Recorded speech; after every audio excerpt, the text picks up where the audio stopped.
So the donor has failed the first line indicative drug test. You now have a non-negative result for one or more drugs.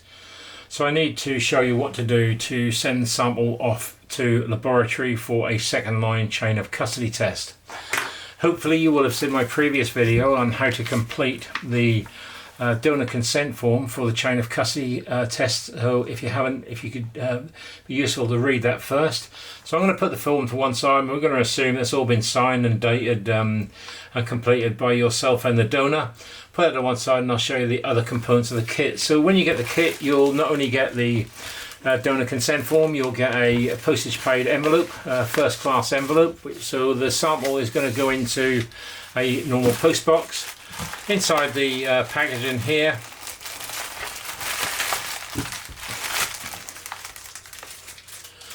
we have the collection devices, which I'll cover in a minute. We also have a little transit pack, and this has two parts to it. There's a front part to the envelope and a back part. So you're going to separate the form from the samples that you send away. And you'll also find a little absorbent bag, and there's a couple of little pockets in here, and this is where the samples are going to go. Just in case any leakage in the post, they'll mop that up. I mean, there shouldn't be if you follow through what I show you here. So.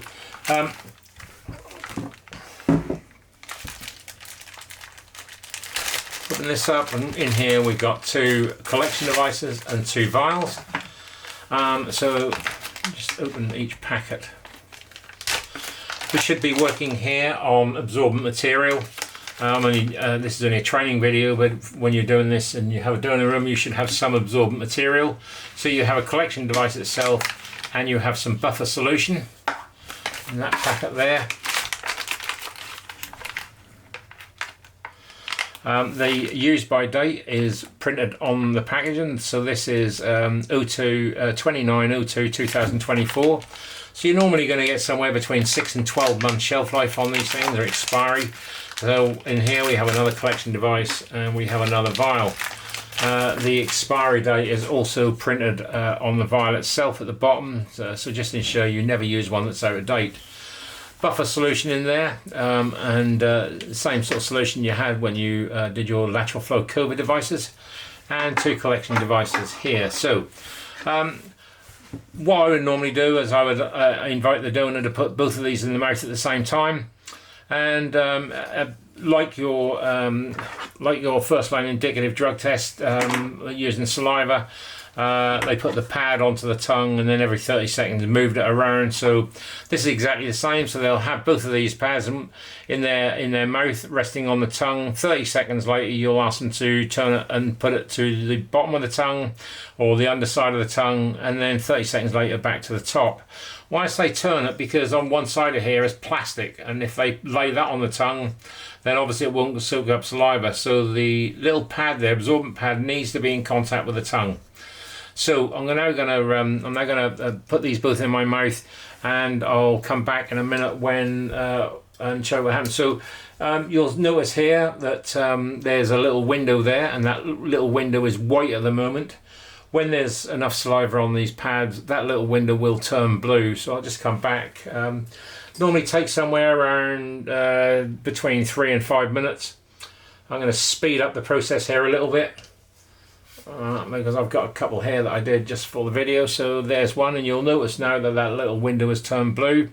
So this is now ready for you to send off to the laboratory. So we leave one in the donor's mouth while we deal with the first one, and we're going to turn these upside down, flip the lid, open the lid. And you know, I mentioned earlier on there's a little piece of plastic on one side here. So to get the pad off and put the pad into the little vial there, you're going to need to turn it around, and you'll see the little serrations on the handle, the same side as the little blue window. And we're simply going to push the pad out. So using that, we're going to push the pad out. We're then going to take the pad and we're going to separate it from the plastic. So we put the pad into the top of the pad into the pot. You'll notice that the plastic is now one side. And all we simply do is turn the pad, and so it goes into the little vial, and the pad has now left the device, and the little window here is blue, so we can now repeat the process with this side. And so once again, we're going to push the little serrations on the handle, push it all the way out. Separate the pad from the little plastic sheath, the little plastic bit protecting the pad. You don't need to do anything with it, you just kind of rock up and down and it will effectively fall off into the vial. So we now have the collection devices inside the vial with the fluid. We come back to our chain of custody consent form, and we talked about this earlier. So the donor will have completed the form with you, and they will have initialed and dated the 2 anti-tamper seals at the bottom, one marked A and one marked B. So I'm going to take each of those in turn. I'll take the bottom one off first, it's easier. So this one's marked with the letter B. Turn the vial upside down, so we now got the lid on the top. So put the letter of this particular anti-tamper seal on the top, and then peel that down either side. So this is the letter B, that's all the way over. If there are any tears or rips in this white seal as it goes over the top of the pot or down the sides, chain of custody has been broken and the laboratory will not be able to test the sample. So just be careful how you put these little seals onto the pots. And I'll repeat the process here with this. So now we've got the letter A on this one, peel that down the side and that down the side there. So come to our little bag that was the absorbent bag I mentioned earlier, and if we just trying to find whether, there we are at the top there. So a little hole there on the top, 2 little holes in the top actually, so you'll put one in each side. Just be careful not to break these the little white seal as you push these in, so that goes into that one there, and this goes into the other side. They're a bit tight, a bit tricky, you have to be careful with it.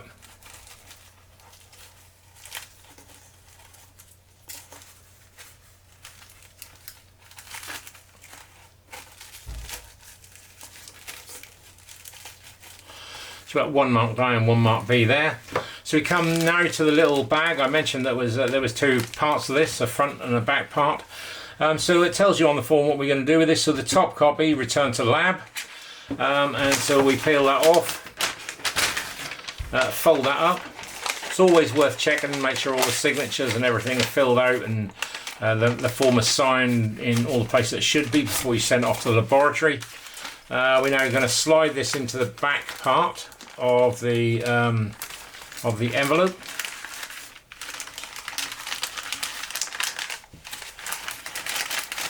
I'm going to slide that all the way down to the bottom. Once again, it's a bit tricky, but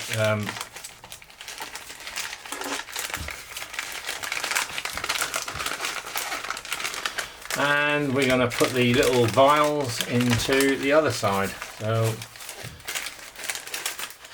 actually tells you on the bag itself which goes where, which side goes, which side you put the form and which side you put the vial themselves. Now we're going to fold that down, that little fold there. I'm going to take the seal off the top of the bag here, and we're going to seal that down.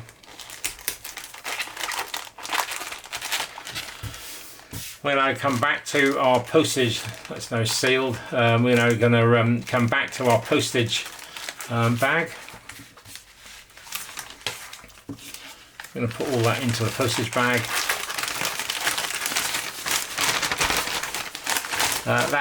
Take the seal off the top there, seal that down. You physically have to break into the bag now to get into it. It's secure. So that goes into a post box. The yellow part of the form is the employer's copy, so that'll be yours to keep. And what I normally do is I staple the first line test consent form to this, so it's a record of the test from start to finish. So that then goes off to HR. And the pink copy is the bottom copy, and that goes to the donor. They may say that they want to get their own sample tested, and all they need to do is contact the laboratory, the Claritest laboratory, tell them where they want their sample sent to. I normally tell them it'll cost them between £80 and £120 for an independent laboratory to test their sample, and if they wish to do so, contact the lab and the labs will sort out between themselves. But that goes off to the donor or the employee, and that's how to conduct a second line oral fluid chain of custody test and send it off to a laboratory.